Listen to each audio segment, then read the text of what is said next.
I have never been the biggest fan of the NES, but there's one NES game, there's a couple NES games that I have always really enjoyed. One of them is Mega Man 2.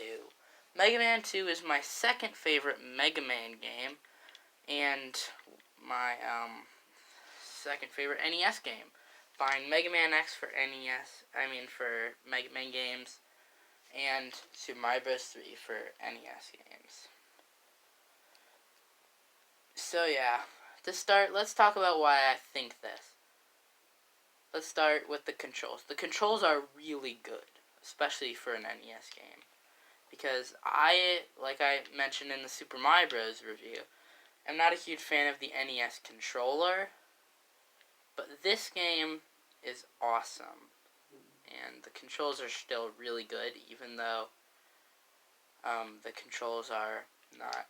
The NES controller isn't very good as a controller, in my opinion, like the sharp corners, but it still manages to be good, even though that, which just shows that it's just a really good game. But obviously, let's talk a little more.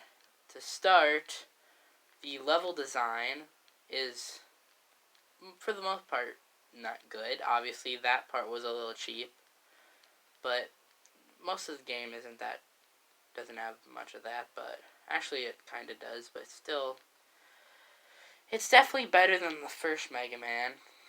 Nothing against the first Mega Man, but this is definitely better than the first Mega Man.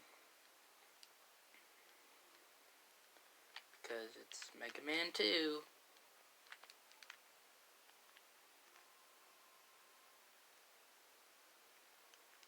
So, every time you beat a boss, you will get the boss's ability.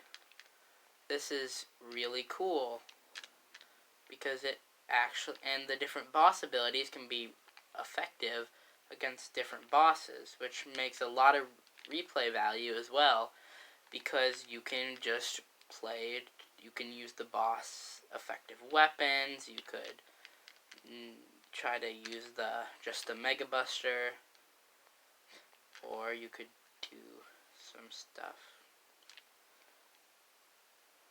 So yeah, and it can be a little difficult at times,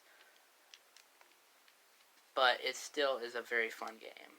This game gets a score of 93 out of 100.